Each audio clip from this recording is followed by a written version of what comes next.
Hello, this is Andrew, and welcome to this lesson on becoming a successful online learner. By the end of this lesson, you should meet the following outcomes. First, you should be able to list several of the skills required for successful online learning.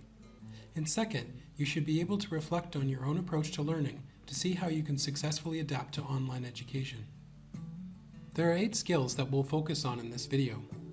Be open-minded, be self-motivated, speak up, commit the time, work independently, stay connected, respond reflectively, and study effectively.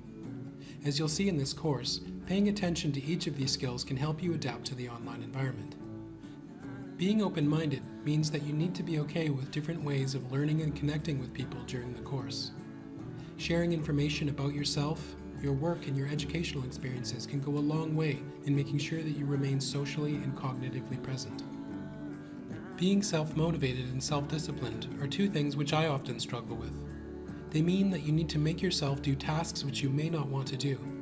Keeping motivated and disciplined will ensure that you complete your assignments on time and are prepared for class and group activities.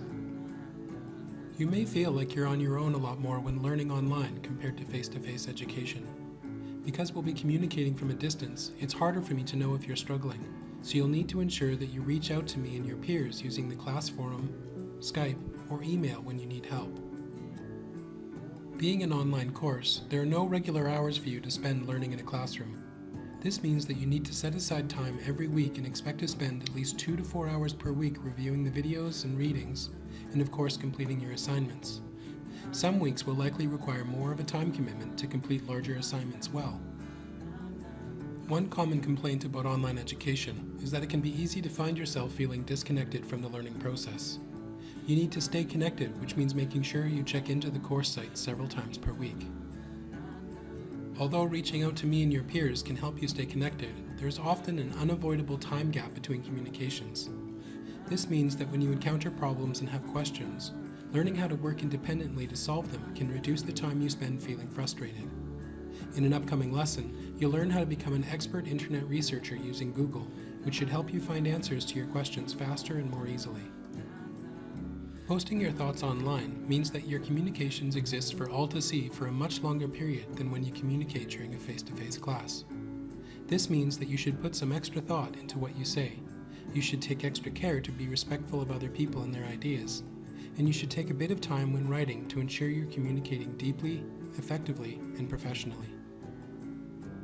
Lastly, you need to study effectively just as you would in a regular course. Time management, teamwork, and good participation will all help you succeed in your learning. You may need to spend extra time working with different technologies in this course, so learning how to use them efficiently will also help. In this video, we looked at 8 different skills that will help you be a better online learner. I'd like you to take a few moments now to reflect on which of these skills you need to work on the most. Take a few moments and select 1 or 2. Now that you've identified 1 or 2 skills you need to develop, once this video is complete, I'd like you to take 5 minutes to post your answer to the questions in the self-introductions topic in the Moodle forum to help your peers learn more about you as a person, a learner, and a professional. You should now have a much better idea of some of the challenges you may face in this online class. You should use your reflections from this lesson to work proactively to ensure that you achieve the standards you hope to achieve as a learner. Thanks for watching, and I look forward to reading more about you in the class forum.